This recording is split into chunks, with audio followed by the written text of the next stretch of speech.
Ceann Comhairle. Minister, I know we all continue to keep the victims of Thursday's awful attacks uppermost in our thoughts, and in particular the child and the care worker still in hospital.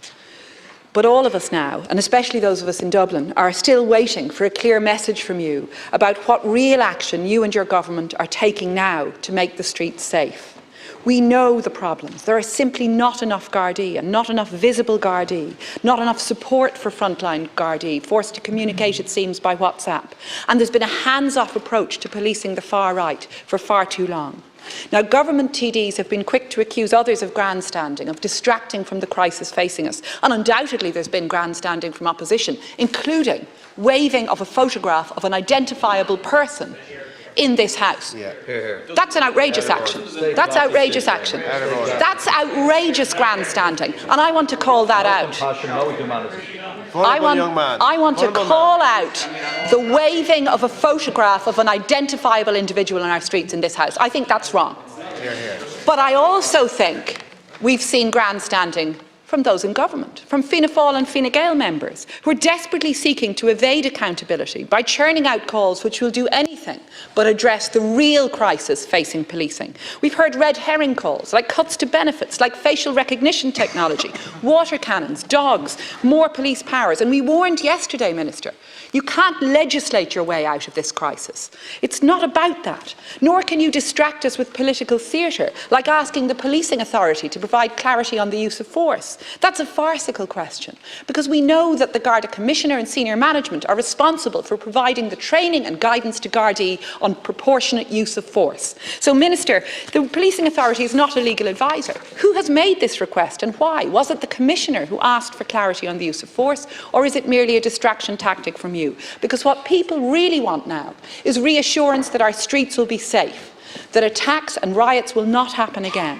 We need accountability and we need more visible policing, not grandstanding from opposition or from government.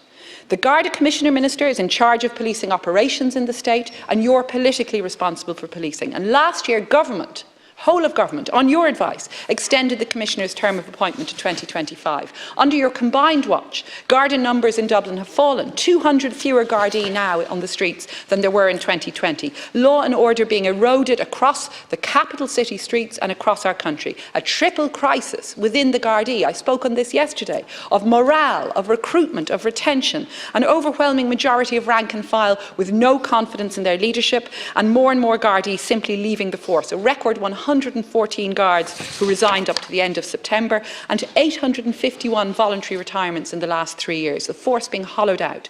So, Minister, you need to address morale issues and you need to make training more attractive. Our communities need more Gardaí on the streets with a functioning leadership and real political accountability. Can you tell us, did Garda Commissioner Harris ask for clarity on use of force, or was that your idea?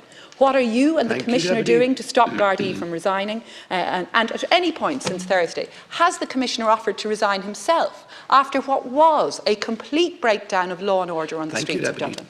Minister, please. Thank you, Deputy. Thank you for your contribution. I fully agree. I don't think this is a time for grandstanding and waving pictures. And again, I would suggest to the opposition that they should think about what exactly they're trying to achieve here.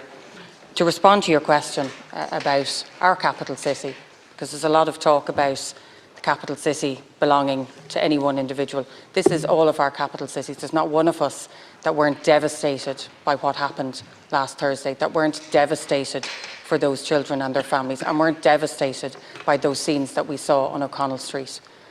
But I have been listening. I have been listening to members of the community in Dublin, city centre and beyond. I've been listening to businesses.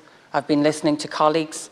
I've been listening to women when they tell me that some of them don't feel safe in our city centre, not just in the last 4 days, not just since the summer, but since I became Minister. That's why we have 2 stations opened that weren't open before I was Minister in our city centre.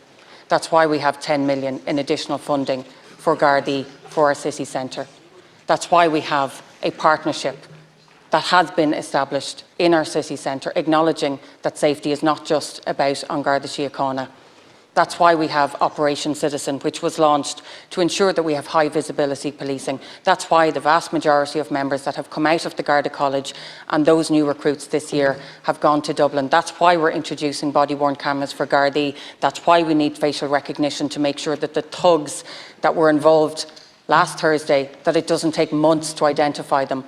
All of the work that I have been doing is because I have been listening to the concerns that people have. The zero tolerance strategy, responding to concerns that women have in our towns, in our cities, those who are vulnerable. It is to make sure that people not only feel safe, but that they are safe in our city centre. And I will do more.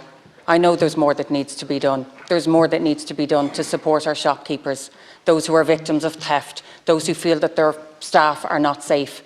And that's why I've been working closely with An Garda Síochána, and not just businesses here in Dublin, in Cork, in Limerick, in Galway, in my own county in Meath, where I've met with them, where I've listened, where I've heard their concerns, because the challenges we have here in Dublin, they're replicated. The challenges that we face in other cities.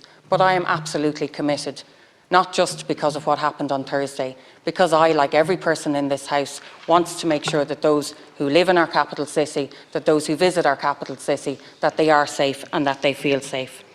In terms of working with the Garda Commissioner, in terms of the asks that I have of the Policing Authority, I've met with Garda members as recently as the weekend, and they say that they feel that they are looking over their shoulder whether or not they can use appropriate force. And I do not want any member of An Garda Síochána, when they find themselves at risk, protecting themselves and others, I do not want them questioning their own judgment. This is not about questioning the training.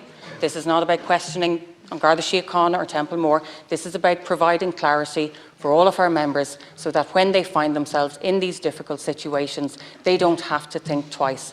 It's not about interfering in the work of anybody else. I do not want Garda members looking over their shoulder at any stage. Ivana Bacik. Well, Minister, with respect, you didn't answer my questions, and certainly this issue did not start around last Thursday afternoon. We know about these issues in the Gardaí that have been building up for so long around morale, around recruitment, around retention. We saw a lack of Gardaí on the ground, not just last Thursday night, but we've been seeing it for some time now. Guards who have to rely on WhatsApp messages to call on colleagues to come into town last Thursday, but we've seen issues around policing in Dublin being run on overtime for some time, and policing nationwide being run on a shoestring, being run by Gardaí who feel they do not have legitimate and requisite supports. And Minister, it's not good enough. I did ask you whether the Commissioner had offered to resign, and I do ask you again. And we believe there must be accountability and there must be adequate support for Gardaí. When the barricades come down from around Leinster House and when the temporary measures you're putting in place for December have run out, what is being done to ensure adequate supports in place for the Gardaí? What measures are you and the Commissioner going to take on this? Are you going to increase the training pay for Gardaí? It's simply unacceptable that trainees do not get the full starting salary, and we're calling on you to encourage more Gardaí to come into the force, and we're calling on you to provide the necessary supports and the necessary reassurance to the public to ensure that this issue will not happen again. So I'm asking you again, Minister, what are you doing to reassure us that our streets can be safe, not just in Dublin, but across the country? Minister, please. Just at the outset, the Garda Commissioner has my full support, and the Garda Commissioner has the full support of this government. What am I doing? I want more Gardaí. We all want more Gardaí. I fully appreciate overtime is not the solution here. We want more Gardaí, and so what I'm doing, I've increased the training allowance already in the budget just gone by 2/3. I've made sure that our new recruits, our new campaign, when it opens up in January, that those over 35 can join. I'm working with Minister Donoghue to make sure that Garda members who are due to retire soon when they reach 60, that they can stay on for longer. I've worked closely with An Garda Síochána to make sure that the process of Gardaí getting into Templemore is as fast and as quick and as effective as possible. And what we have seen since the first new recruits started last year, we have seen an increase in our classes every 3 months. Every 3 months, those numbers have increased. 5,000 people applied to become members of An Garda Síochána in the last recruitment campaign. And because of that, we will see between 700 and 800 new members this year. And I have provided funding to ensure that we have enough money for between 800 and 1,000 next year. And in response to your figures around Dublin, In 2015, when the college opened again for the first time, there were 3,491 members. There are now 3,742. We want more, but I'm doing everything in my power to make sure that we have as many Garda people on the streets.